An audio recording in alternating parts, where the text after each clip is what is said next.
I've been waiting for my time patiently. Like that Tim song, would you wait for me? I don't know why they got so much hate for me. I'ma hold this shit down faithfully. I've been waiting on my time patiently.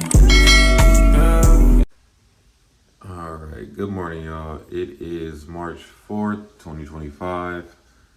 Gonna be starting off another vlog today.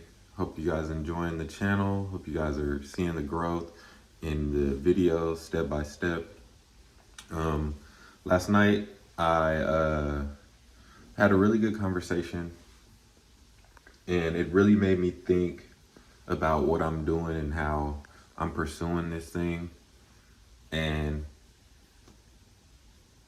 I'm actually gonna start getting my setup together for if I want to stream or if I want to do videos specifically in my desk area.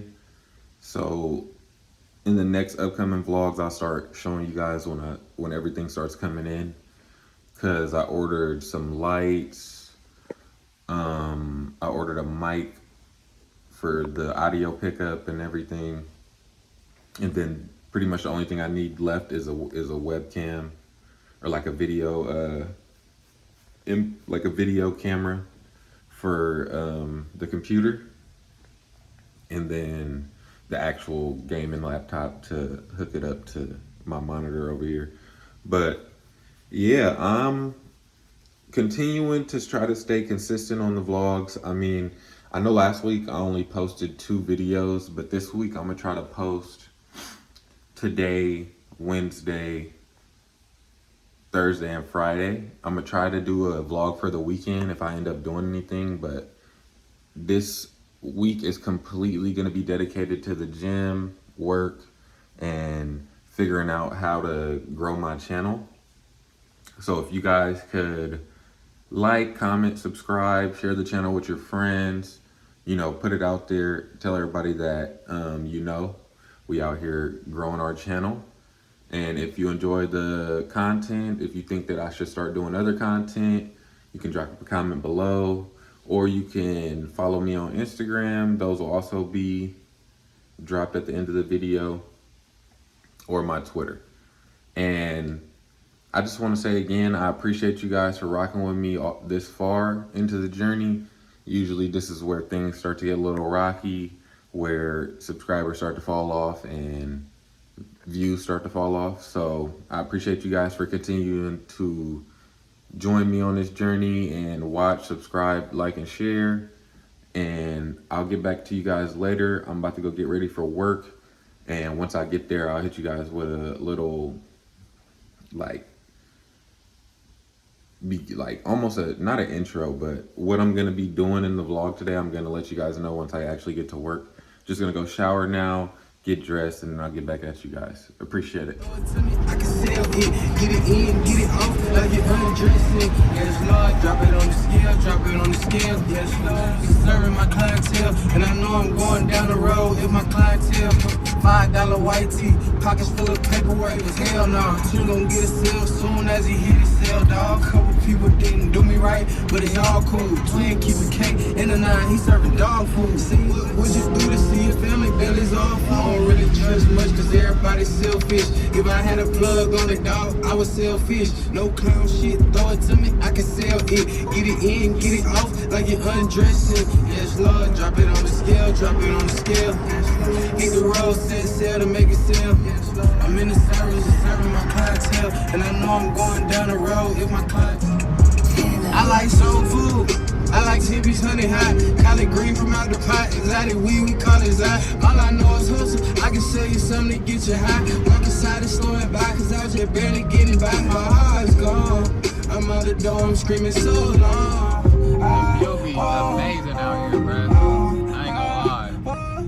Hey, I like soul food, I like hippies, honey hot, collard green from out the pot, exotic weed, we call it Zai. All I know is hustle, I can sell you something to get you high. Walk inside the store and buy, cause I was just barely getting by. My heart's gone, I'm out the door, I'm screaming so long. Only right I cut them off, they did me so wrong. And I feel like Monica when she said I'm so gone, I'm so gone. Work every day, I swear, bro. vibe out here. Like legitimately, they'll be going 10 miles below the speed limit. That should be crazy as hell. And yes, I do be turning up early in the morning. Like, What's up, friend? What's up? I know, it's crazy. All right, hey y'all, just got on lunch. On lunch, finna head home and get some food and then head back to work. God, they've been killing me today. Literally short-staffed like crazy, hella patience, just normal stuff at the job house. But later, I'm most likely gonna do a story time once I get home. I'm gonna go to the gym today as well, so I'll probably do the story time after the gym. But I'll also upload a little gym activity when I go there. And yeah, I appreciate you guys every time for watching, and I'll get back at you guys after work. All right, y'all, we made it home. Finna get undressed into my gym clothes, head to the gym, get that popping off, and then I'll get back at you guys after the gym. I'll most likely upload a little bit of the workout in the video, but it won't have any real audio like me explaining or anything. But I will be doing a story time after that, and this story time actually is going to be about a time where I first learned to suppress my feelings of pain and hurt. It's one of the first instances where I can remember where I went through something and then had to pretty much shove it under the rug, as you would say, like not really deal with it when it was happening, and then it comes up over and over again in my life. So I'll explain that and explain how I've actually started to conquer that part of my life and deal with those circumstances and those feelings of pain and hurt, and how I am able today to sit in all of those feelings and not have like a negative or like a passive negative thought where I'm subconsciously feeling a type of way about the situation, when in reality I'm actually having a good time making these vlogs. I'm having a good time just living my life, experiencing as much as I can experience as I grow older. I am 26, so you know, getting close to 30 isn't a joke or something to really be, you know, ha he heing about. Getting old is serious, but it's not serious to the point where you got to stop living your life. So I'm gonna leave you guys with this for now, and then once I get back from the gym and everything, I'll get into the story time, as well as I'll show you guys if I go get Coco's, that's what I ate, or whatever I'm gonna end up eating, and get into the vlog at the end and everything. And yeah, so I appreciate you guys tuning in tonight, and I hope you guys enjoyed this video. Just wait for the story time at the end. See you guys soon. Sheesh. All right, y'all, just finished at the gym. Arms are dead. Finna go grab some food. Coco's doesn't take online orders at the moment, I guess, so won't be getting Coco's. I'm not finna drive all the way to Convoy to wait, and maybe another day. Not today though. Just gonna get some Mexican food and then head home, and then I'll get you guys with the story time. But just wanted to tap in, let you guys know I'm clocking out of the gym. So see you guys in a bit. All right, y'all, just made it home. Got me a little carne asada plate. Y'all see me though? About to buzz down on that with the corn tortillas. You know, corn only. I mean, I don't want to say only. Sometimes I fuck with flour, but it just depends. But yeah, just got home. Finna do these quick little dishes. While I do that, I'll pretty much get you guys started on the story. So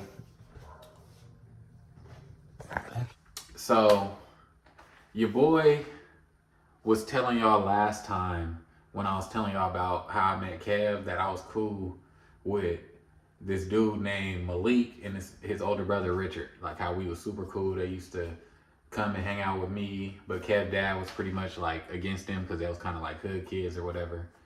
Actually, give me a second, y'all. I'm gonna get into that in a moment. Let me just wash these dishes, because I already know once I start washing the dishes, I'm gonna be turned around and it's not gonna look right. So 1 second. All right, y'all, just finished doing the dishes. Like I said, like I was saying, I was cool with Malik and Richard, prior to meeting Kevin, they was my homeboys or whatever that I knew from the neighborhood when I first moved over there. And so we had got real close. And for the longest, it was me, Malik, and Richard. Like that was who I hung out with before I started kicking it with Kev, Jesse, everybody else. So it was strictly us. Like everything that we did was like childish. So like we used to go around the neighborhoods and ding dong ditch, knock on somebody's door, run away.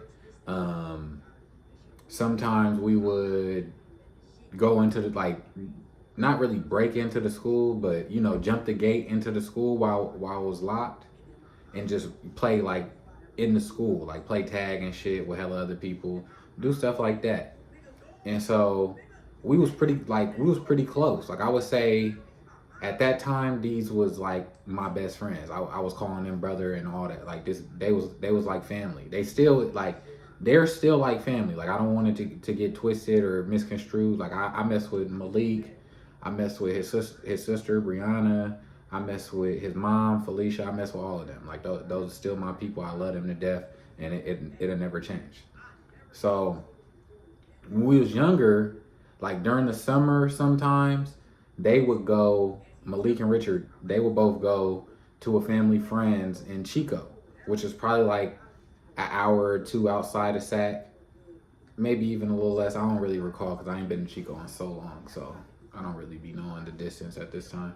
But yeah, it's not too far though. It's like going to Vacaville or anything that's like, it's a distance outside of your area, but it's not like you really going out of town type shit. Like when motherfuckers say they going at OT and then they be like 30 minutes away, like a motherfucker be like, oh, I'm OT and they in Roseville or some shit. Like, nah, like Chico's out of Sacramento, but it's not like, oh, you went to LA or something. You feel me? So they would go there, and they had like the friend that they would go visit, they lived on this white man's land. So like they would get into all types of stuff over there. I can't really speak on it because I've never been there with them. I've never kicked it over there with them. I've only hung out with them two in our neighborhood and dealt with them. Like that was it. I never dealt with these other people that they was dealing with. So when we was getting ready to like go into the summer one year,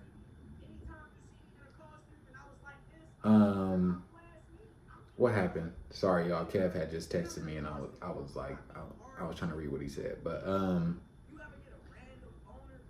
one summer we was like, they was getting ready to do they normal thing or whatever. But this specific time, like I don't know if before something had happened, but this specific time, Richard almost was acting like he didn't really want to go. And this is before what I'm about to tell y'all happened. Like this is a time before that. So he go and they come back and he's telling us all these stories and all this stuff about what he did out there in Chico with their family friend and all this. And at this time they had moved out of our neighborhood. Like they used to live like 5 minutes, 10 minutes walking from where I lived at. Maybe even less than that. Like they literally lived at the back of the neighborhood. So they lived, if you went out where I lived at and turned right and headed straight down the back of Valley High and head straight down that street, I think it's called like Alameda or something like that. I don't remember what it's called. But the street at the back, if you from Sac, you know what I'm talking about. If you drive past the back of Valley and you making that left at the end of the block and go all the way down, they house is on the right hand side. And if any of y'all from Sac and y'all know Frank, like Frankie, where he stayed at, they live right next door. You feel me? So we used to be over there, but when they moved away, I still was cool with them, but I wouldn't hang out with them like as much because like they live so far. So during the week, I wouldn't be able to go mess with them. But like on the weekends, if it was a break or something, I would go hang out with them and go, because they lived like in the back of Meadowview a little bit. So I would go and mess with them over there. And at this time, like we all doing different stuff. Like I'm playing football and baseball still. and I don't really like know if they was in school all the time or if they was like, I knew they was going to school, but I don't know if they was like, you know, in school like I was, and messing around with school like I was. So every time we kicked it, it was just back to the old stuff that we used to do. Other than like the jumping into school, and like we didn't have to do that no more because we were a little older. Like we would just go hang out with some other some homeboys or some homegirls. And I'm not talking about like females that we was trying to mess with. Like I'm legitimately talking about homegirls and homeboys, like people we was just cool with. And I remember like the last real interaction I had with Richard was like super genuine. Like I was getting ready to leave from their house, and my mom was on her way to pick me up, and we was out doing our thing, running around the neighborhood. And at this time, Malik was hanging with this other little dude that he was cool with, and me and Richard had got super close. So me and Richard out running around the neighborhood out there in Meadowview, and we just, you know, we moving around. We went to go play basketball and like at this school around there, and we was doing stuff like that. Like we was just moving around the neighborhood, seeing the city pretty much. So I'm getting ready to leave, and Richard's like, "Oh man, I can't wait till you come back over here. We're gonna go do this, right? We're gonna go and we're gonna hop on the light rail. We're gonna go and go downtown or something." And I'm like, "Yeah, bro, I can't. You know, it's love. Like I can't wait. When I come back over here, we're gonna do that." And not knowing that this was gonna be the last interaction with him that I would have, I I played it off like, you know, like a kid would. Like you not understanding the magnitude of your friendships at the time. You just being friends with your boys, and you know, you not understanding that if one of y'all was to leave this earth, like how it would really affect you. So I go home, and I hadn't seen Richard and Malik for probably like a month, maybe even longer than that, a few months.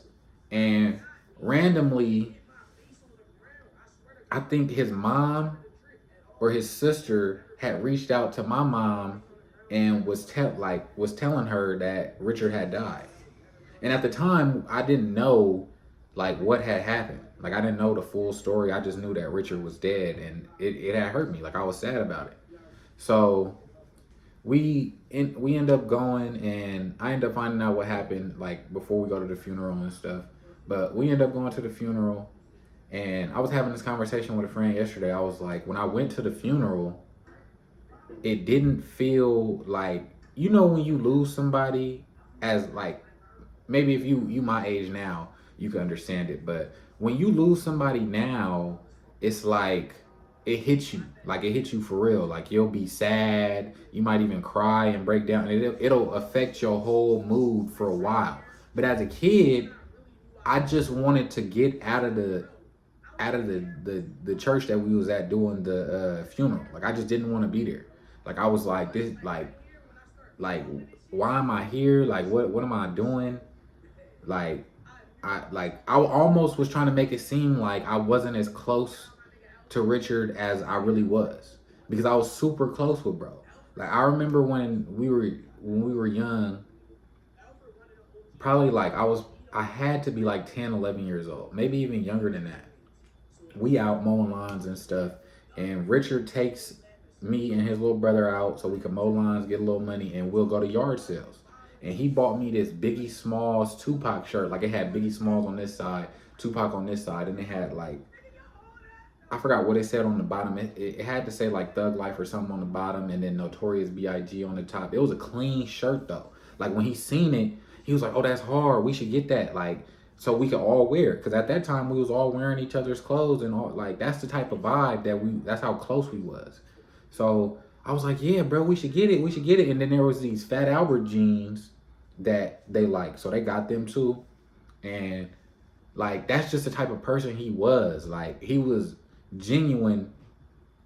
When at that age he could have been finessing us. Like he was old. Like I said, he was older than us. He could have been using us to get off and using us to get over and all this other shit, like most older people do from the city. Like if you don't know about living in Sacramento or you don't know about being around that environment, like the big homies and the older niggas that's supposed to be giving you guidance and showing you how to move and showing you the right way, most of these niggas is out here trying to finesse you and get over on you. They trying to use you to get to a place where they want to be.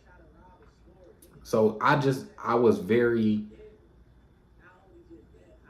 I would say, oblivious to how I felt at the time when I was a kid.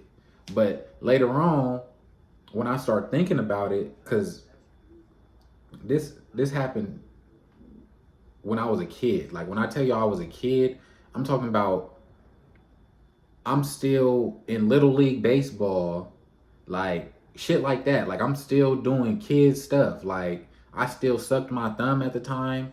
I still was hiding under my bed from my mom. So if she got mad at me or something, she was trying to hit me, anything like that, or it was a bad situation going on, that's what I would do. I would go hide under my bed.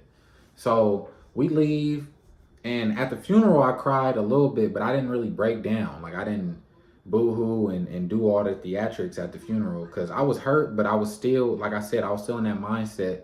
Like, I mean, bro dead, but we hadn't seen each other in months. So we leave, we kind of like lose contact with Malik and his family after that, but we still kept in touch, like checking on his mom, and I had her on Facebook and all this, and I still got the sister and his mom on Instagram. So I'm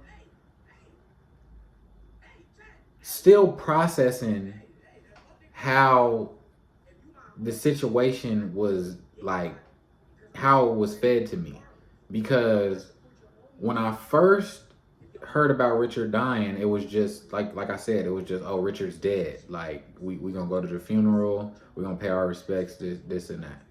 And then when I got a little older and I start to understand, I start, asking questions, listening to like what actually happened to my friend. And when I tell y'all wouldn't believe me if y'all were able to see, like if y'all were able to see it. Like Richard didn't have to lose his life in the way that he did. And it goes to show you that at any time, if you not on your P's, if you don't got your life in order, if you're not, having your head on straight, anything can happen to you, like at any moment. So bro was down in Chico with the people that he used to go, like I said, in the summer he would always go and hang out with these people, and they lived on this dude's land. So I don't know what happened prior to them going there, but the old man whose land it was that they had to pass through to get to the friend's house, he told them that if he came back around there, meaning Richard, if they came back over there, that he was gonna kill him. And when somebody say that, I need y'all to understand that it don't matter if they mean it or not. You need to take it serious, because your life ain't a joke. Like once you leave here, it's gonna be people that you gonna think don't, like, they didn't care about you or they didn't give a fuck about you, and they gonna be the ones that's missing you the most. Like the people that didn't get the chance to say what they had to say to you, or amend or make amend with you, and have that relationship that they wanted to have with you, it's gonna hurt them the most. So like I said, he told bro not to go back over there. He told the family not to go back over there, or he would kill him. And I don't think that they thought it was a joke, or they just wasn't taking dude serious. It was just like they lived over there. It's no other way for them to get to their home without passing this man. So they go back. Richard only though. Like it's not Malik.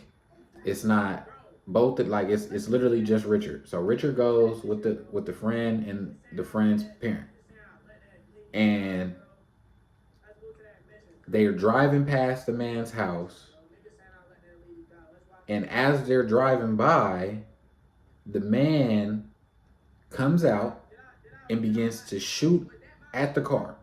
So he already either hit the mom or like the parent, whoever was in the car with Richard, they hit them, and after that, the car, they weren't moving. So he's going through the car, killing everybody. Like this old man is killing my friend and his peoples.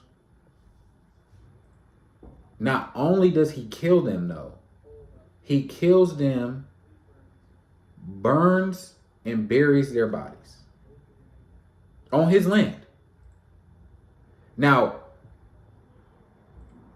I may be getting a few details like off a little bit, but that's because I haven't really spoke about it or talked about this since I was a kid, like for real, because it had messed me up. Like to this day, I still have that residual effect of knowing that one of my friends was taken from this earth for no apparent reason at all. And it just goes to show you that every day you wake up and you make a conscious decision to either do good or do wrong and, you know, move how you move, you not thinking about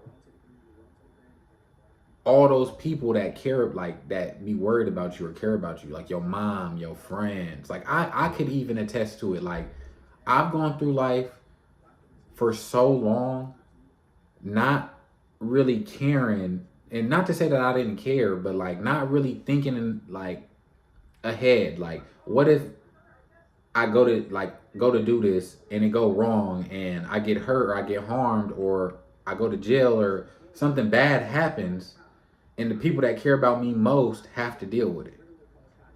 And the older I get, the more time I get into sitting and understanding myself emotionally, spiritually, I'm starting to understand that those people who actually care about you and those people that actually show you that you mean something and that actually show you that they care about you as well, those people are the people that matter the most. Like if you choose to put your time and energy into people that don't really show you the same appreciation as you show them or give you the same admiration as you give them, then you have to take a step back and reevaluate how you're giving out your energy, because you'll continue to I could, like I said, I can attest to it. You'll continue to stay in that cycle of either hurting somebody else, hurting yourself, putting yourself in terrible situations. Like you'll continue to make these decisions until you actually take control of yourself emotionally, yourself spiritually, because all I can say that really changed my mind, and this is not something that happened right away. Like I got older and it just I snapped into this mindset. Like I'm still learning how to be emotionally intelligent. Like I'm still learning how to express myself emotionally, express myself like in a way where it doesn't come off as one, I'm crying or I'm looking for pity or I'm looking for somebody to rub my back and tell me it's going to be okay, but to actually express it, get it out so that down the line it doesn't have an effect on those future relationships that I have, like with friends, with family, with anybody, because you'll lose track of how much damage you're doing to somebody because all you're doing is looking at what you're continuing to do right or what you're continuing to do to make them see that you're not that person, but in reality you are, because you haven't fixed and you haven't chosen to fix what has hurt you or damaged you so that you can damage another person. Like that's not the right way to go about it. So what I think you guys should get from the situation that happened with Richard is that you need to allow yourself to grieve and deal with situations before you try to move on into life, like move on in life. Like you don't have to be so much in a rush to make something happen that you don't put priority on how you're feeling. Because once I start, I'm gonna be real honest with y'all right now. Once I start putting myself as a priority instead of putting myself as like some secondary, all I felt is love, blessings. Like I felt God telling me that this is what I'm supposed to be doing. Like this is, you're moving in the right direction. Because I notice when I'm doing something that I think is right, or I'm doing something that I think I'm supposed to be doing, and I'm asking God for guidance, and I'm asking God to show me this the way, and I'm praying, and I'm crying, like, not to say that he's not there, but that's not showing him that you're on his plan. Because in reality, you trying to do what you want to do, like when we're supposed to be following what God wants us to do. And until you walk in God's plan, you'll continue to stay on this, like I said, that cycle of hurting or hurting somebody else or being hurt. And if you want to continue to grow and continue to be prosperous in life, that's, as a man, that's one of the things that you have to be able to do before you can try to lead a family, be a husband, be a baby, be a father. Like any of these things that you want in the future, you want for your life, you're gonna have to make these hard decisions where, yeah, sometimes you'll feel down, or you'll feel like you missing out, or you feel like you could be doing so many other things, when at the end of the road, when you get to that first milestone or that first goal, after that, you just not gonna want to stop on this journey. Like you're not gonna want to stop moving in God's shoes, moving in God's way. Like you're not gonna want to stop doing that. Like every time you do something, you're gonna pray about it. Every time that you think about making a decision, you pray about it. Because when you ask God, he's gonna tell you the right answer. Like he's not gonna tell you something that's gonna hurt you. He always gonna tell you what's gonna benefit you, what's gonna be the righteous way to move. So I appreciate y'all for tuning into this episode of Vell Out of Shell, this new vlog. And like I said before, I believe in my last video, I told y'all I'm gonna be getting lights, getting the streaming set up so that I can actually stream and interact with you guys live, so that you guys won't just have to hear me talking in a video. Because I know sometimes it can get boring listening to me talk and explain everything to y'all without visuals. It's just me talking. So I'm gonna get better at editing, publishing these videos and giving y'all the content that y'all deserve. Because yes, I want to give guidance. Yes, I want to show y'all that at any point in your life, you can make a decision and make the decision for the better. Like it don't have to be just to get out of a hole. Like it's actually going to benefit you in the long run. Because that's what I did. Like I took full advantage of my situation, even at my worst or at my lowest. Like I take full advantage of this time, so that when I am ready, and I'm sure that I'm ready to be, or I get to that point where I think I'm where I'm supposed to be, then I'll be able to move how I want to move. Like I'll be financially free, I'll be spiritually free, I'll be understanding of others. Like I won't be having to worry about bleeding on somebody else or giving my trauma to somebody else. Like you don't want to trauma dump. Like I hear people joke about it and laugh. Like you could drama. That's how you make friends, trauma dumping. Like don't trauma dump on people, because that's how you lose some of the best people in your life. So with that being said, I'm gonna go and eat some of my dinner, because it is probably getting cold by now. I did have to wash the dishes and stuff before the video, so I'm gonna get this video edited and out for you guys tonight. And I appreciate you guys watching. I hope you guys like, comment, subscribe, and share this video with some of your friends. And I'll catch you on the next one. See you next time. And I serving best bitch, I'm in this bitch with bass kids. Bass kids, answer your motherfucking phone. Let me talk, let me vent. How many talking cash? I'ma show off every diamond cause I never hashed. Always wanted me a bank.